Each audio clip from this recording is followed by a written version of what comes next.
Good morning. Good morning. It is Monday morning, January 17th.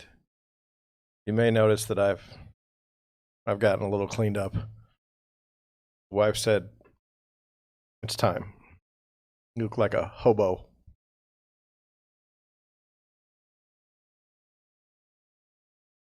I was just busy. I don't have time for this. I don't have time to get my beard in shape, showing houses. I'm live streaming.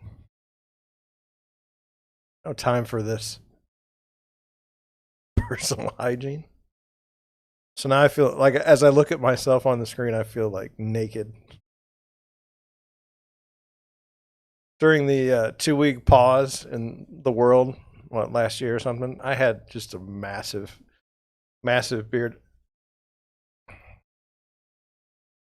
I don't know. When you see me every day, it's like, what do we make of it?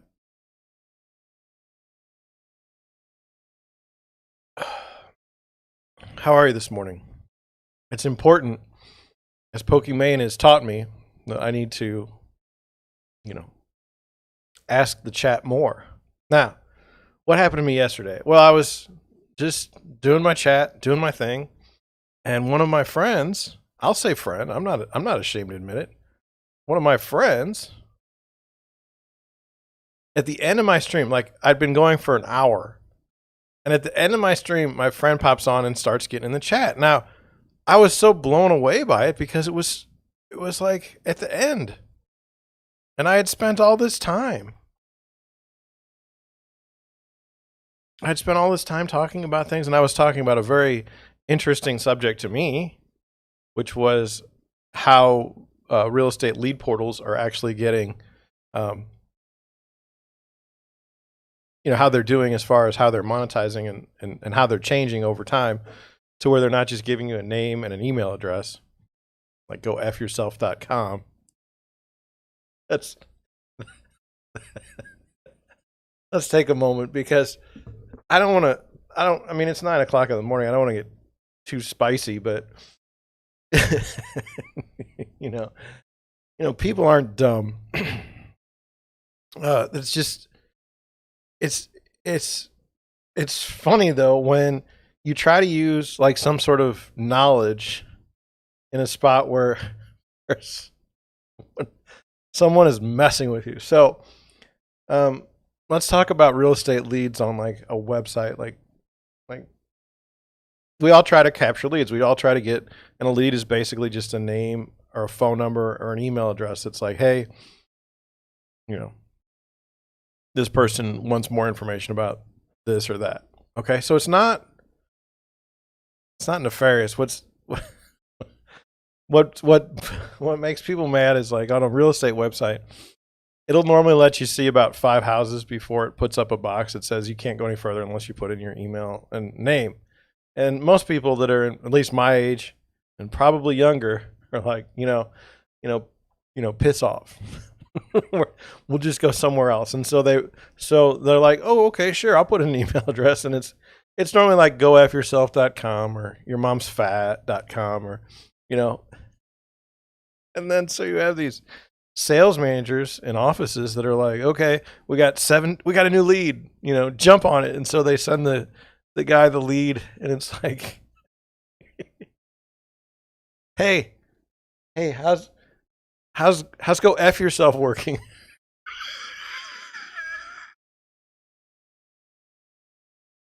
How'd that lead turn out? Were you able to get in touch with him?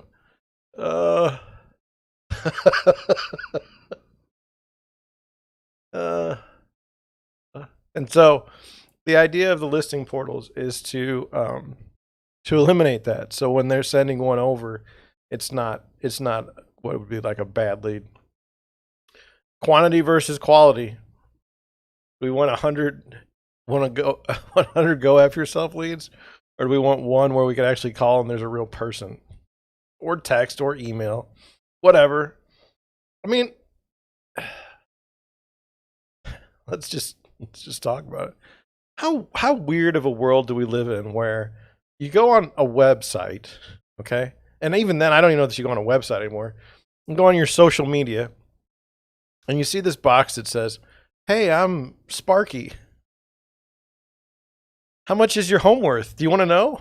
Like, well, Sparky, I was checking the latest news on the terrible earthquakes in Tonga. But you know what?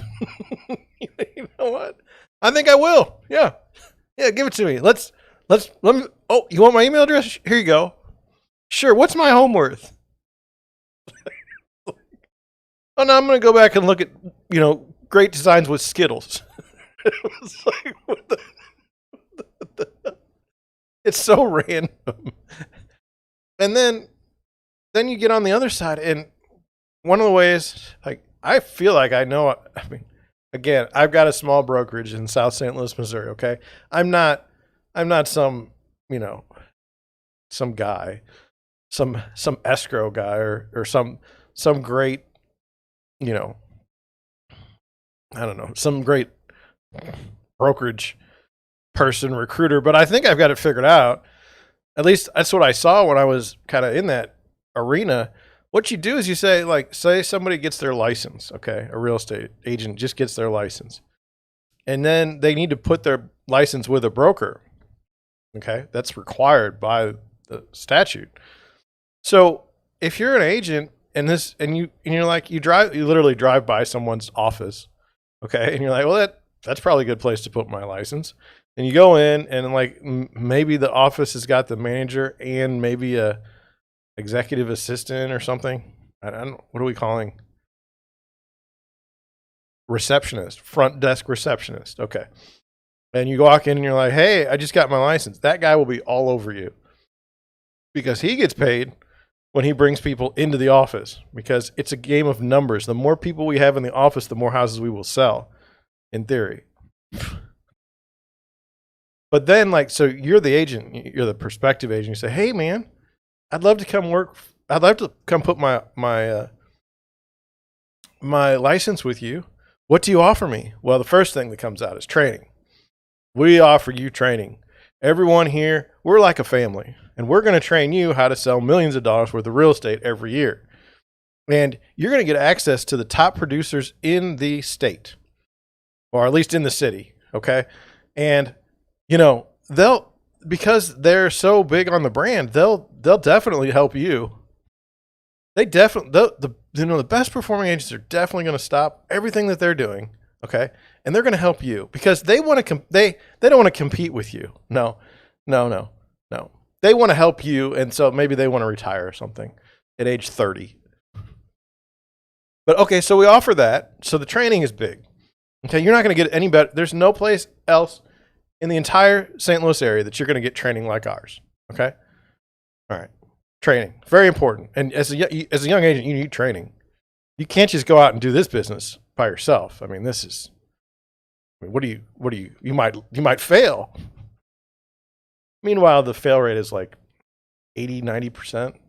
But anyway, we'll lie about it and say, "Oh, this training is going to help." And then you say, "We have tech." You know what? As a new agent, you need tech. Tech is going to solve your problems. And what does tech normally mean at a real estate office? It means you get an email address with the company brand associated.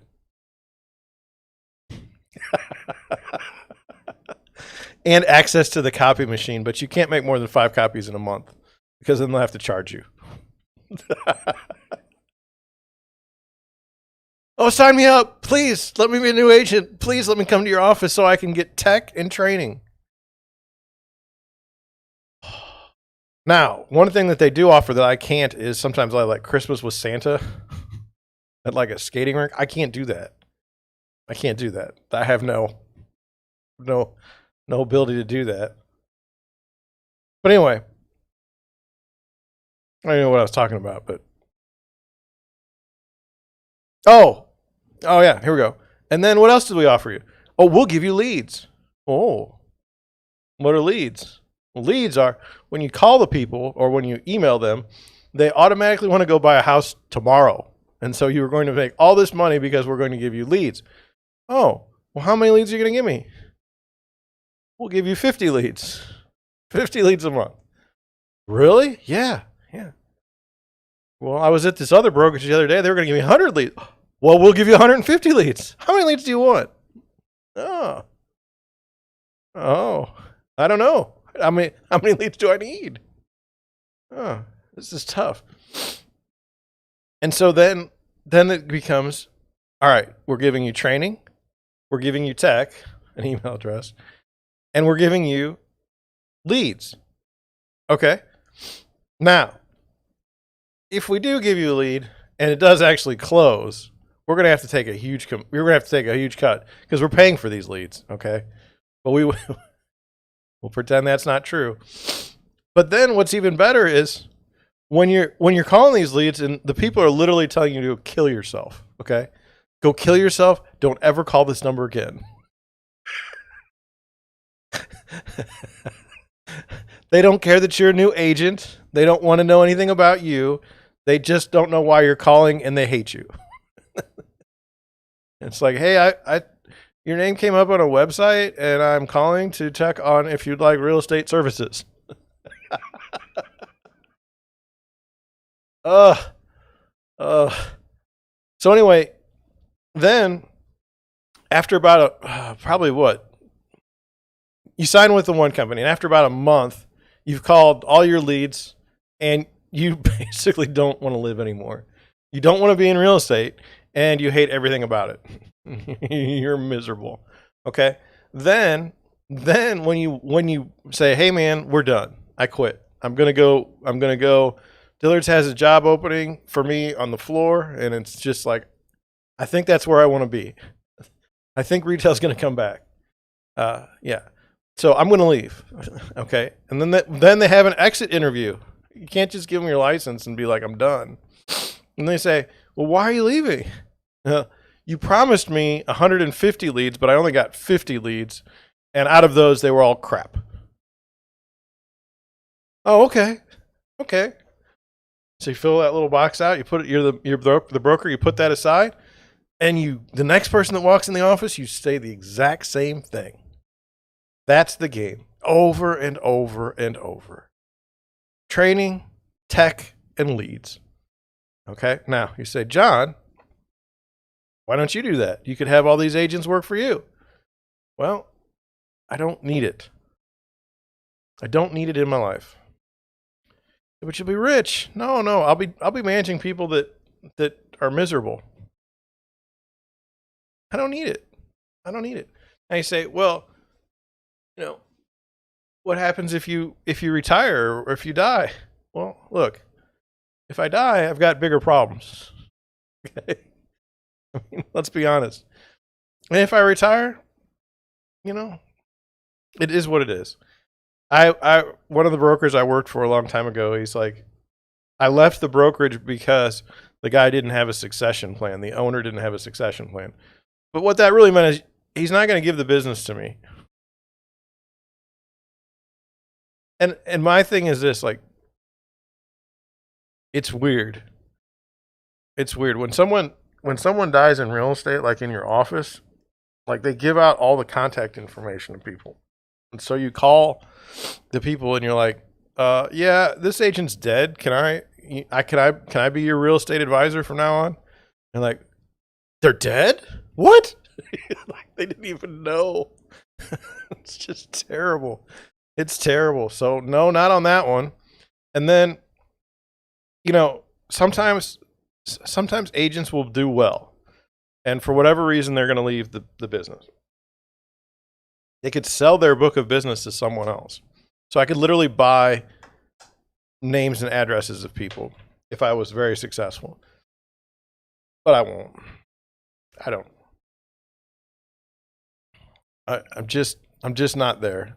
This is not the world I live in. So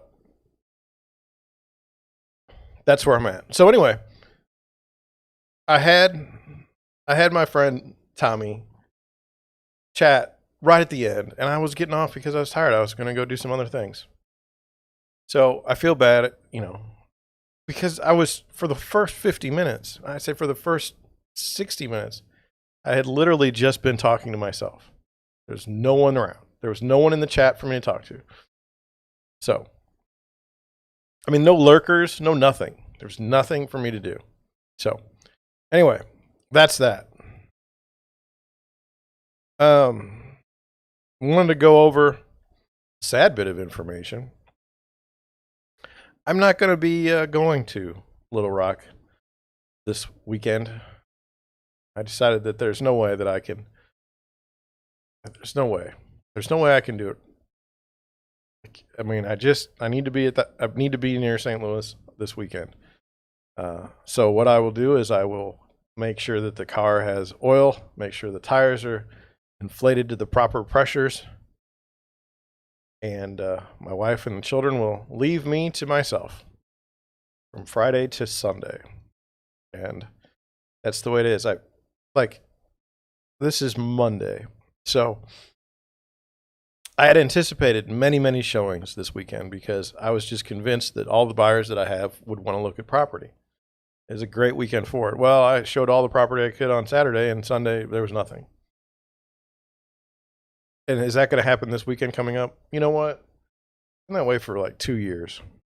I leave my space open so that I can show houses, and then it doesn't happen, and then I get caught in a spot where it's like, I probably should have done something else that weekend. So, I don't know. But could I have live streamed down there? It'd have been tough. It would have been tough. I'm not in a spot right now. And who am I live streaming to? There's nobody even here for the most part. I mean, you guys watch the show at like, well, someone was watching my live stream at like 2 a.m. this morning, which is fine. I appreciate it. But I mean, just don't think that's going to work out yet. I kind of want to have like a mobile live streaming rig so that I could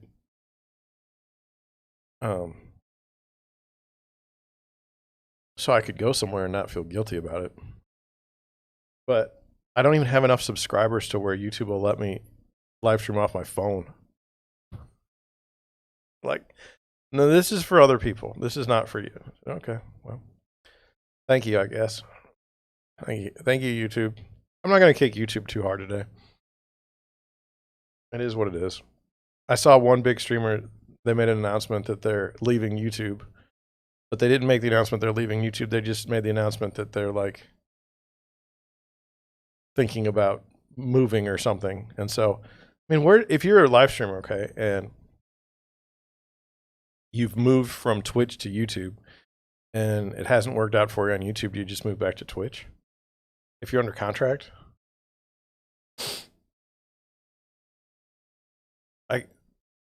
I don't know. I don't know.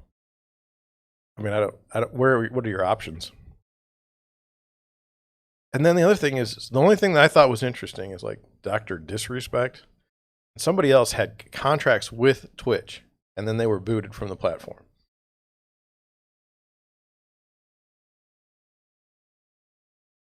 That seems wrong. But what do I know? What do I know? Today is the 50th consecutive live stream. Is there anything momentous about the 50th consecutive live stream? Not really. Not really. There's not more viewers. There's less Russian spam, but I turned on subscriber only mode because I got tired of it. I know that's, and say, well, that's, you know what? Somebody, if they were watching if they were watching your show, your stream, and then they wanted to comment and be a part of the chat, then they wouldn't be able to because they have to subscribe. And it's like, and I mean, what difference does it make? The people that have commented or been in my chat so far are people that have already been subscribers, and they have no problem. Just go right on and chat.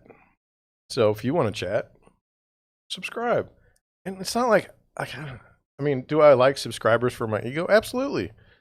Is 54 subscribers like is majorly upsetting to me? Oh, absolutely. Absolutely. I believe I should. I mean, Pokimane has 8 million subscribers, I think, on Twitch.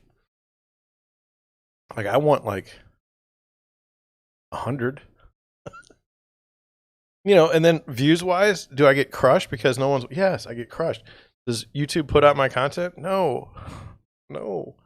So, should it? I don't know. Sometimes Like today's podcast episode is going to be about a real estate agent getting obscene phone calls and threatened to be raped.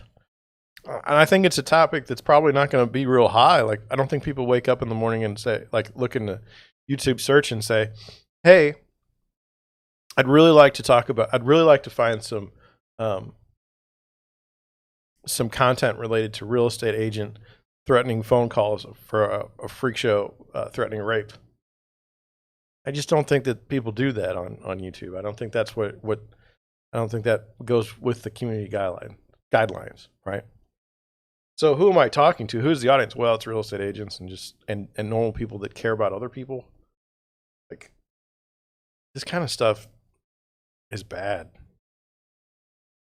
Bad. Like, so am I going to get a bunch of views? No, but if I get any views and it helps somebody somewhere, I'm okay. Yeah, so that's that. So 50th consecutive stream. Not really much of a change. Not much of a change in views. Not much of a change in impressions. And you have to build an audience, and I haven't done a very good job. Apparently, 9 a.m.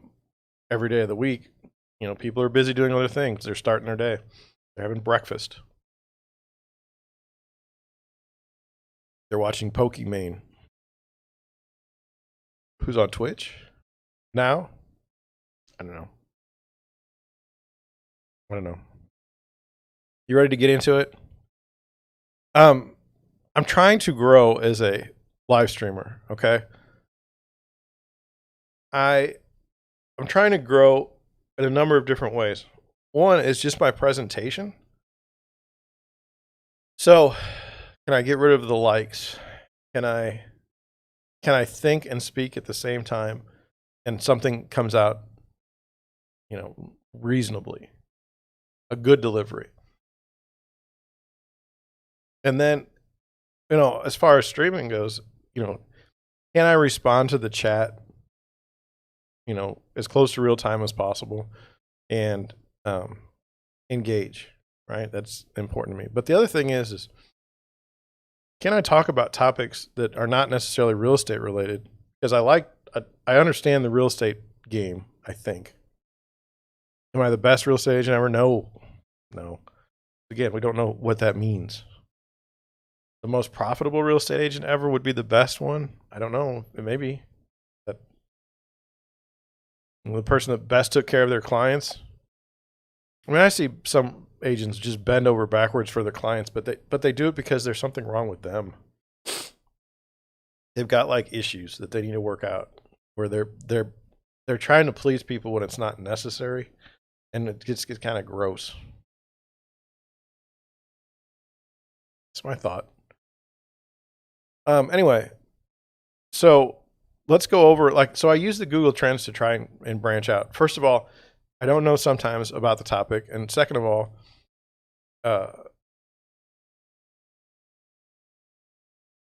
it allows different parts of my brain to work than would be for like a real estate article, because I actually have to really, really think about it.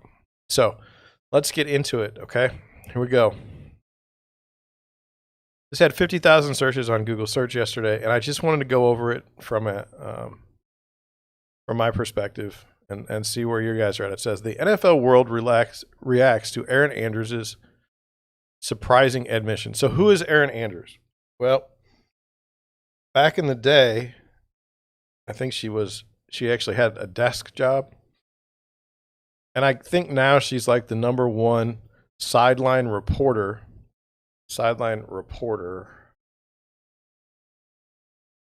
on the number one broadcast team. which was probably Joe Buck and Troy Aikman, but I don't know. I haven't watched in a while. So her job, as I understand it, is to give some sort of insight during the game about what's occurring. Now, one of the things I've always noticed is they don't hire guys that look like me to be sideline reporters. Why is that? I'll let you make your own inferences. She was on Dancing with the Stars. So anyway, let's go back to the article because it says sideline reporters are an integral part of NFL broadcast, providing viewers with up-to-the-minute reports before, during, and after the games. Now, do you believe that? If you're Joe Sixpack, you're a Jets fan, okay? Do you not know everything about the team before they even step on the field? Are you not monitoring your Twitter every second of the game so that you can be up to date on everything that's happened? If someone goes off with a knee injury, did you not see it yourself? Sideline reporters are not, there's no point in having them in 2022, okay? They are a remnant of the past. They're a remnant from a time when you couldn't get information. Also, nowadays, the team provides the information. It's very strange. Reporters are reporting on what the team says. They're not looking for stories. That's not what they do. They just regurgitate whatever the team says. Okay? So, sideline reporters for me, not necessary for a game. Now, that's where it gets interesting. For me. Okay. And I don't know how to explain this.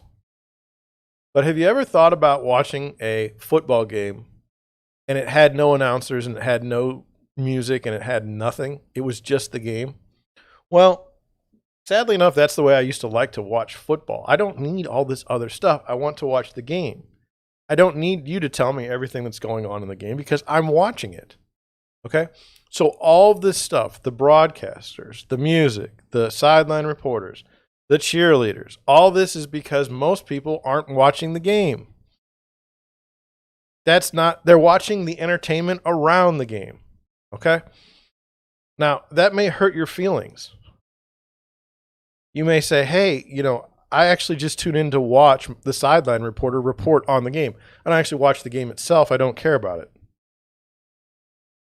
But it's the way it is. Okay? And look up Adrian Karsten. He was a sideline reporter. And I'm not criticizing him. I feel terrible about what happened. But he was in there long before these sideline reporters are. Anyway, what's funny sometimes is the sideline reporter will be on the sideline and then someone will throw a ball and it'll hit them in the head.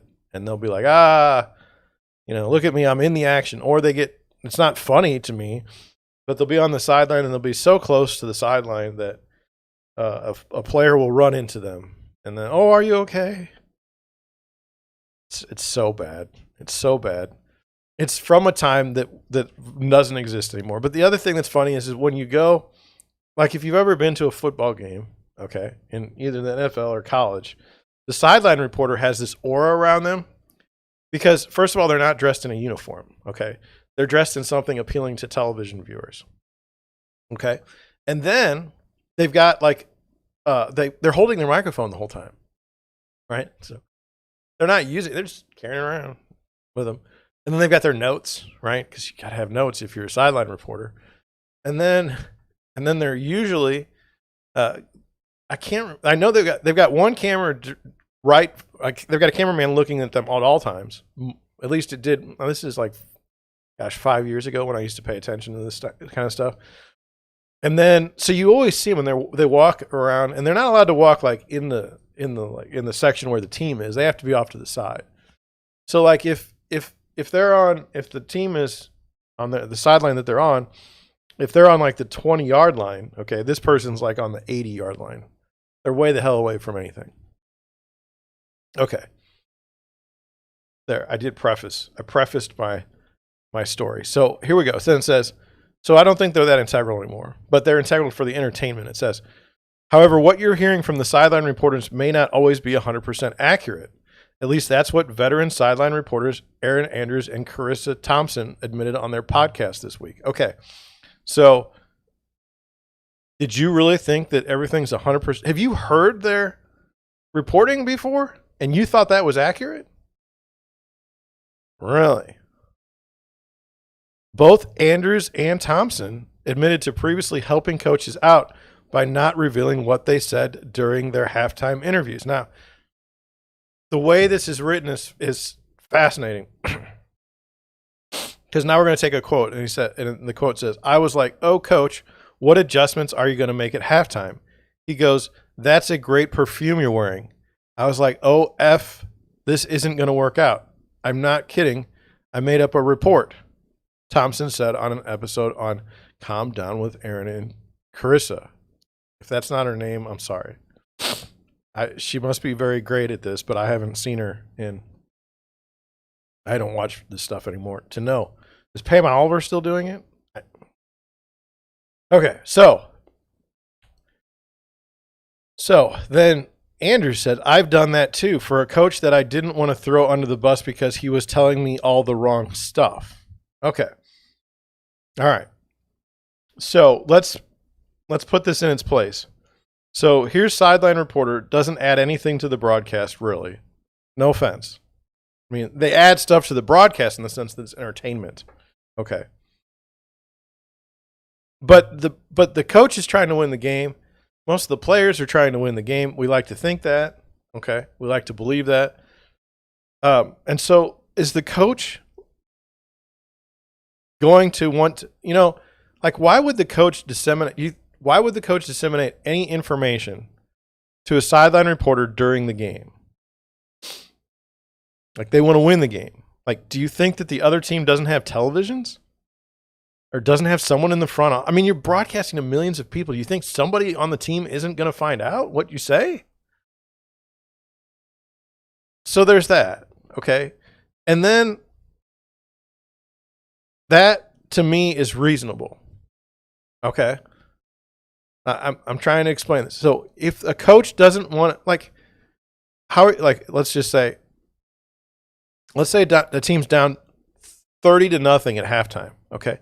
And you interview the coach that's has 0 points. Coach, what are you going to do to make adjustments in the second half? Well, we got to score more points. Done. Okay. Now, this is where I'm at. There's no excuse. Well, let's talk about being professional. There's no excuse not to be professional. But is it okay for, again, I grew up in the 1980s and the 1990s. Is it okay for a coach to lose his shit? Apologize for the language when they're losing. Well, for me, yes, absolutely. Somebody needs to show me that they want to win the game, and when they're losing, they shouldn't be happy about it. We shouldn't be just, I think we just need to make some adjustments and we'll be fine. No, we're losing. We're getting our asses kicked. We need to try to do something different. But I'm not going to tell sideline reporter that, okay? Because I want to win the game. Okay? And here's the other thing on sideline reporter. Coach, it looks like you're really taking it here. It's not going well. What do you think? Well, what do you want the coach to say? He's getting embarrassed in front of thousands and maybe millions of people. Okay? What's he supposed to say? Well, we really just didn't prepare for this game correctly. There's no question you can ask a coach in the middle of the game that he's going to want to give you an answer that is anywhere close to truthful or accurate. This is, to me, common sense. But apparently it's not. Because I don't know why. But here's where it goes off the line. Okay? And no offense. If we assume the sideline reporter is a professional, their job is to entertain. Man or woman, the coach cannot be saying, that's a great perfume you're wearing. That's just not I mean, this is 2022. It isn't appropriate. It just isn't. And I don't know when it would have been appropriate. I don't know when it would have been appropriate. It wouldn't have been something I've done. But I mean, again, I'm 44. Maybe someone in the past would. But this is that, the old man and the nurse thing. 80-year-old dude and a nurse that's like 20, and he's like, ugh. It's just gross. It's gross. Maybe what was acceptable at one point in time isn't acceptable now. Maybe it was never acceptable, and the guy figures he's going to die, so it doesn't matter. But, ugh. So that's wrong.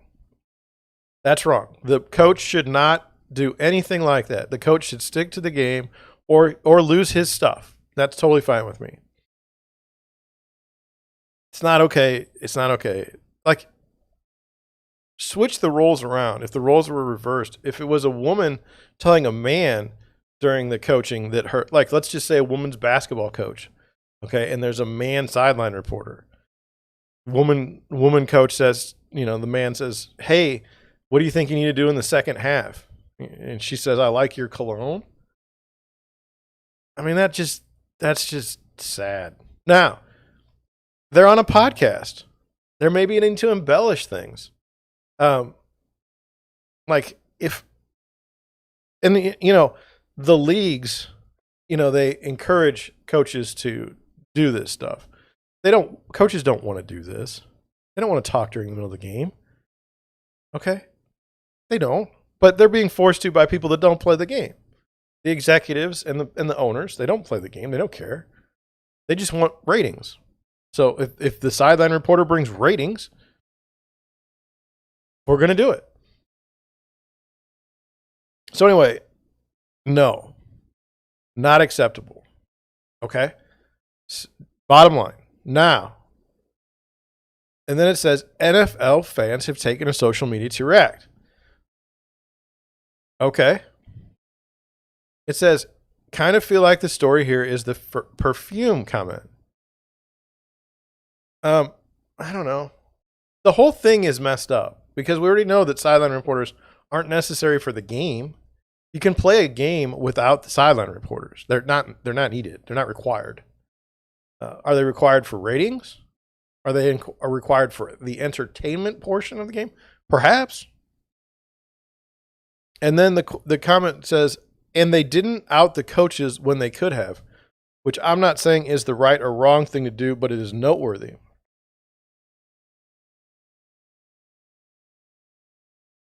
Well, here's how that would work in theory. If you did it one time, as the sideline reporter said, this is what the coach said, then you probably would never have that sideline reporter on the same sidelines with that coach. And people that don't watch football would be all over the coach. People that did watch football would be like, that was a dumb thing to do, coach. Maybe in this day, the coach gets fired just for that. Again, nothing to do with the game, but you said something that wasn't appropriate during the game, so that canceled. So I agree with that. And then the next one was weird. So we should never, ever believe anything they report again, right? If coaches say stupid stuff, then air it or report that the coach has said stupid stuff. I don't think that this person has watched many football games.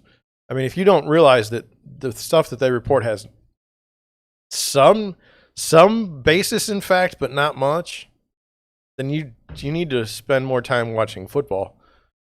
And then it says, imagine asking an NFL coach a question and him responding by telling you how you smell. I wish these coaches were outed, one fan added. So I don't know that these were NFL coaches. Okay, it says they admitted to previously helping coaches by not revealing what they said. They didn't say NFL. These I mean, I don't know about Carissa, but Erin Anders, she does the national championship game, I would think, or did at one point in time. I don't know. So I don't think that it's necessarily an NFL coach. And I don't understand. Like, you're going to out the coach for being sexist, right? Is that where we're going with this? Okay. Well, I definitely don't think like this is your line of work. You deal with it. You know what I'm saying? Like, I don't think a sideline reporter should have to deal with that. But I also don't really value the sideline reporter in the broadcast. I definitely don't think that they tell the truth. Because no one's going to tell them anything. If you're a coach, you want to win. You don't want to help out the other team by saying what you're thinking. Am I wrong? See, this is the stuff that gets me. Is I think this certain way about the world, and then I'm constantly proven wrong or shown that this is, my thinking is incorrect, or you know, I don't think it's acceptable. But the whole thing is ridiculous. You're going to get more media and more people watching the sideline reporters now because you talked about sideline reporters. It's bizarre. It's really strange. So that's where I'm at on that is, hey, why did you ever think that the news was real on the sideline? 2, I don't know I think if the sideline reporter chose, I'll be honest, I think the sideline reporter for some teams I think the sideline reporter is more for entertainment perspective, will get more views than the coach. Like if a coach is like, 1 in 14 in the NFL, I'm pretty sure that the sideline reporter could get that guy fired or girl whenever they do that because it's coming. So, I mean, I would argue that they're in a more powerful position than many coaches. So, should they out these people? Well, then we get into another situation. Is it ever okay to compliment? I mean, is it ever okay to compliment someone at a job? Comment on their looks in a positive way. Comment on their, mental acuity. Smell. I don't know. I've had to sit through many trainings about workplace harassment and whatnot, and my understanding from those is I'm not allowed to say a word about anything. Okay, I'm not allowed to say anything, and don't say anything. So, and certainly if you're on a Zoom call, telling someone that they smell nice is probably not. It doesn't make any sense.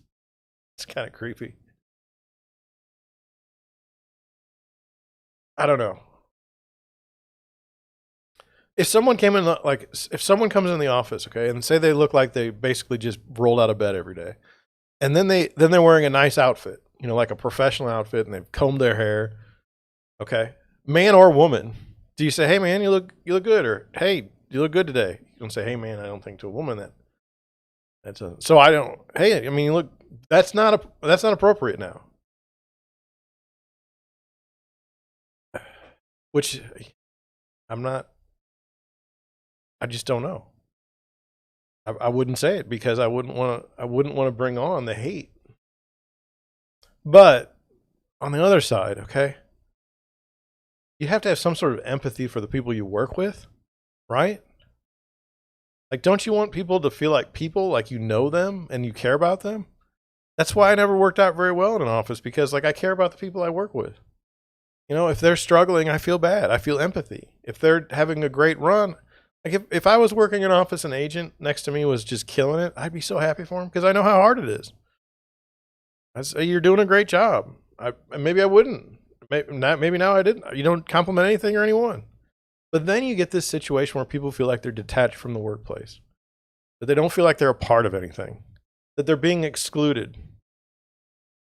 So it's not as black and white as I would like it to be. But in this particular case,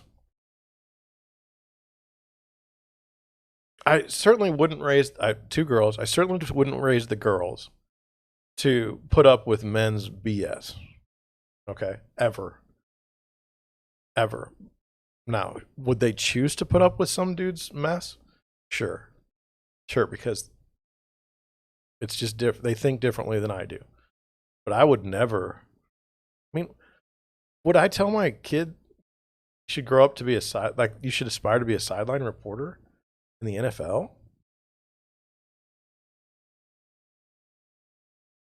Why?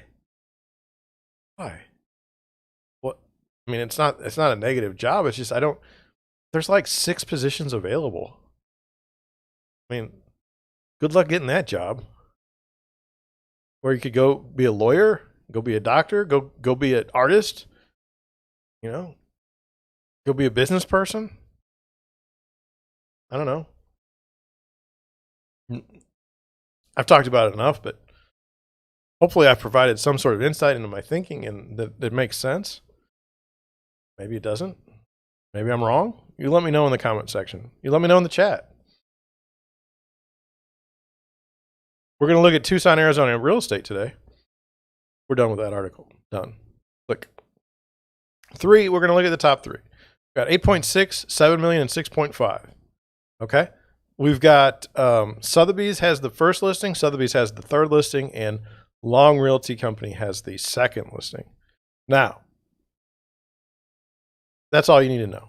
Okay, so the first one, $8.6 million, 5 bedrooms, 7 baths, 7.5, I'm sorry, 12,946 square feet on a 133 acre lot. Now, this is the house to buy. It's not even up for debate for me. I've got all this land. Now, when I look at it, it's not like I can go, I mean, be careful throwing a ball in the backyard.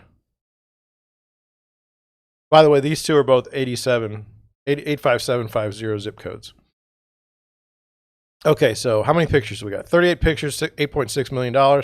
When you have a $200,000 house and you tell me you need to give the seller, give the buyer 100 pictures to look at, then we'll just discuss it and we'll know. Monthly payment, don't care. Property history, listing since 2020? No, 2005. 2005. Okay. And in all that time, sold at 3.6 and now we're at 7.5 million. And we're coming to the market at 8.6 million this time. Okay. It looks like the Flintstones. Look at that view. Gorgeous. 38 pictures. I'm okay with that. Look at that view. Again. Cool little outdoor stove. Big spaces, big ceilings. Seems like if you have money, you want higher ceilings. That's my observation of the day. Are you even saying this? I got to check. I'm checking my chat too, because this is when Tommy came on yesterday. And not that he'll come on again, but just if anyone ever comes on, I want to be ready. So this is nice, right? It's an interesting kitchen. That's not really that great. Hard to believe that that's the kitchen.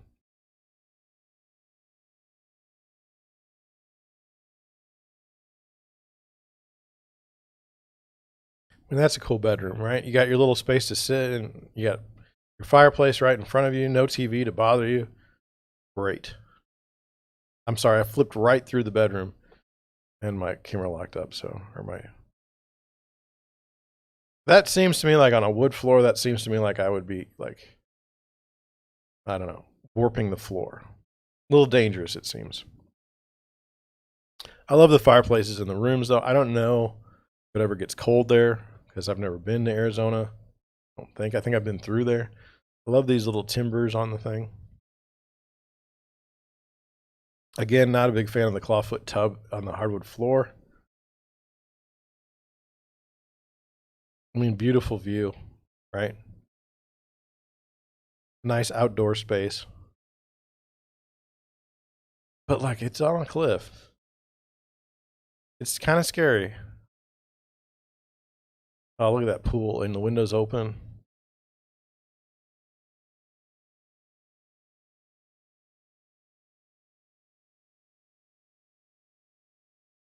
I like the pool and the workout area kind of together. Makes sense to me. I don't know. And I don't know what this is. Looks like a baseball thing, maybe. Let's look at the details. See, it's not too big. Villa Esperio, the private luxury estate in exclusive Rattlesnake Canyon Estates, is a property unlike any other with exceptional city, mountain, and valley views. Impeccably designed by architect Ron Robinette to synthesize international influences with the natural beauty of Tucson. Villa Esperio is a work of art. Maybe. The estate is comprised of 3 separate immense lots in the Catalina foothills. They create one superbly blended 133-acre property with unparalleled proximity, minutes from Canyon Ranch, world-class resorts, golf and restaurants, and shopping. 9,000 square foot main house sits on 49 acres and is perched between 2 magnificent canyons. The sports and fitness complex and foundation for guest house are located on a 37-acre Lot 3. Undeveloped Lot 2 is approximately 48 acres, providing privacy and protection. Great property. Really great. Okay. For $7 million, 6 beds, 5.5 baths, 7,000 square feet, same zip code, 2-acre lot. Picture of the house is not the first one. It says 14 pictures. 4-car garage, been on the market for 270 days. Property history just listed 421, so it's been listed for a while. $7 million. Have they changed the price? No. Is the price what's keeping this house from being purchased? Well, in theory, like, I can't buy it.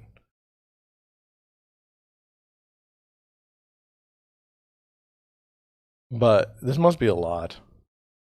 Why would you not show the house?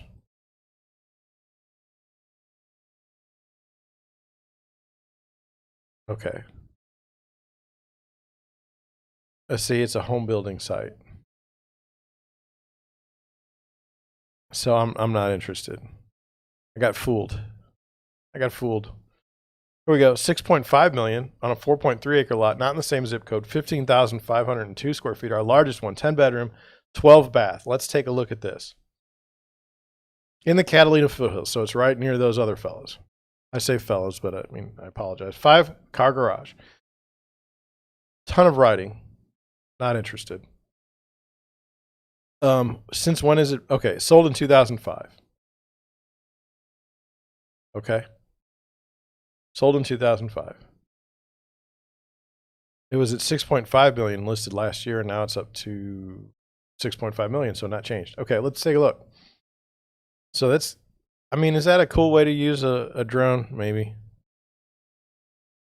It's big. It shows it's it shows it's big. You drive in. Kind of cool that you can drive in your fenced in lot. That's kind of creepy.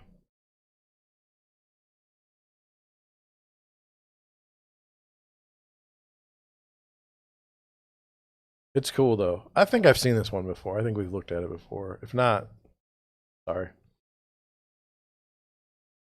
I mean, look at that grass. It's different. This obviously is different than what I'm used to. Look at that though. I like the tile. I like the tile floor, especially there. I'm okay with putting rugs down.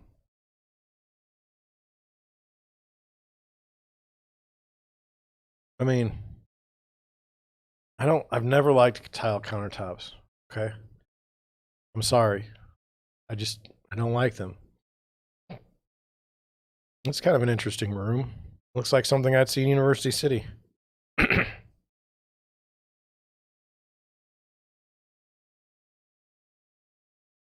I love the outdoor space. I love the staircases.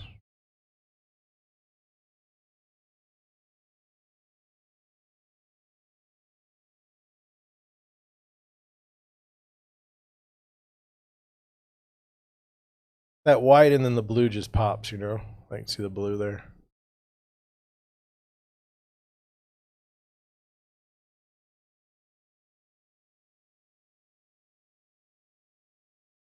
It's a nice house. It's not for me, okay?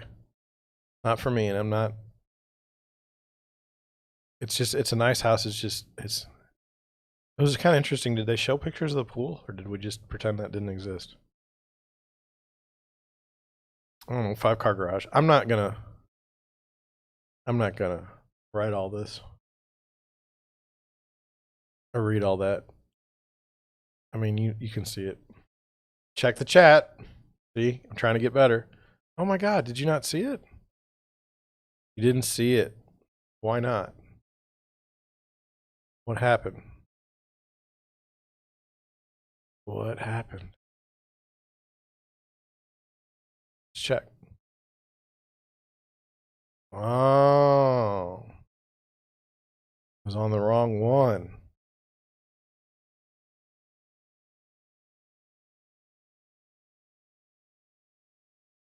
So you saw my email. Is there anything in there I didn't want you to see? No. No. You can see whatever's in there. It's okay. So when I switch back, you can. Let me do this. Do this. Oh, you see my email? Look at all that. Look at all that. Not good. Sorry about that. I was on the wrong thing. So I've been talking for this whole time. And it's the wrong thing. All right. Lesson learned. So for everybody watching tonight. Oh, look at that. That's even more bad. Why didn't it show up? Something screwed up, though. I apologize. It's all here. I'm not going to go through everything again. We spent the majority of our time on the Erin Anders story today, but you know, there's 3 houses. Let me go back at least so that we can see the front picture. So we saw this house here, which you didn't see, and we saw this house here that you also didn't see. But this was the middle one was it was a vacant lot. So I apologize. It's kind of funny. I'm going to laugh about it because what else are you going to do? It's live. That's what makes it challenging. So anyway, now that I've got on the right page, and see, I would never see that because I have to go switch to another page whenever. That's why I don't see the chat. Ugh.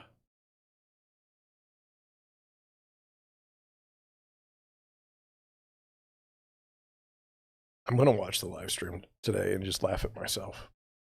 I'm not ashamed. All right, let's look at an actual article.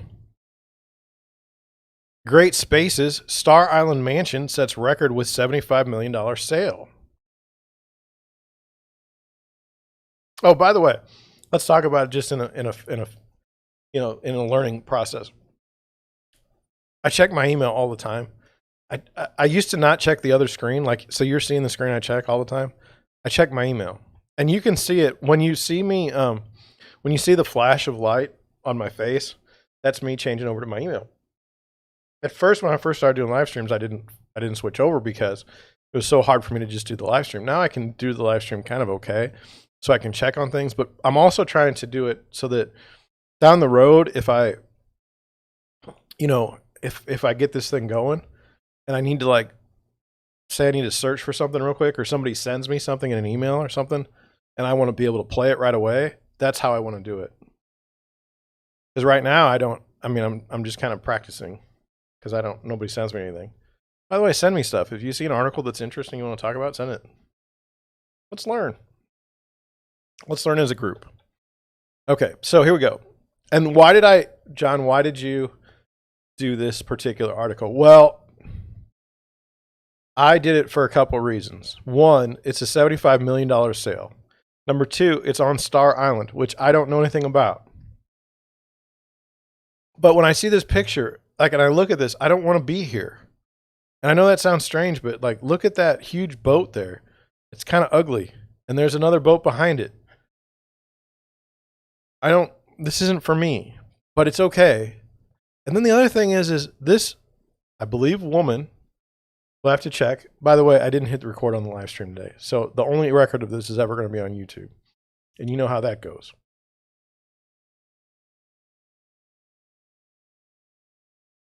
I'm scared.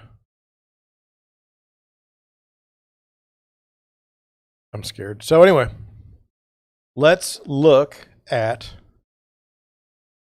this article for those reasons. So, after 4 months on the market, a property on Star Island, a neighborhood in Miami Beach, Florida, sold for $75 million. That number set a record as the most expensive sale in the history of Miami real estate. Okay. So 75 million.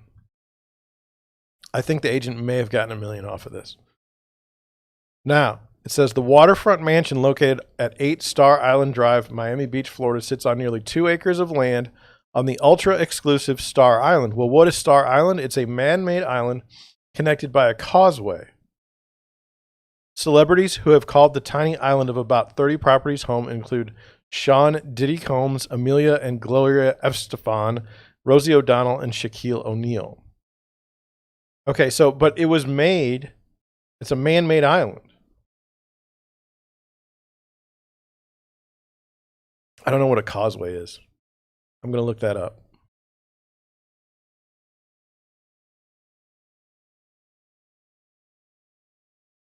Causeway is a raised roadway as across a water or marshland, a road or path raised above the natural level of the ground by stones or timber or the like, serving as dry passage over wet, marshy ground, over shallow water, or along the top of an embankment. Connected by a causeway, so they built a bridge. Couldn't they just say a bridge? I don't know. The record-setting home is unique in that it is perfectly positioned on the island to offer unobstructed views of the Miami skyline. Named Villa Lords after the seller, Lords, whatever, whose late husband purchased the property in 1987 for $1.4 million. The 20,000 square foot Mediterranean mansion has about 100 feet of direct waterfront. But see this picture? Like I don't want to see the ship. Okay, it says the property was marketed by realtor associate Elizabeth Lima of Berkshire Hathaway Home Services, Florida Realty. She credits her managing broker, Odalis Odie Sierra, and the strategic luxury marketing approach of Berkshire Hathaway Home Services for making the sale happen.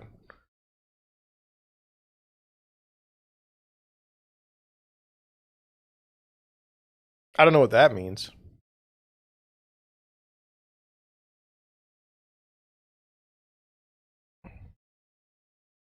But what I would say is this, like good for her. Seriously. $75 million, the highest sale ever in Miami. And you did it. You did it.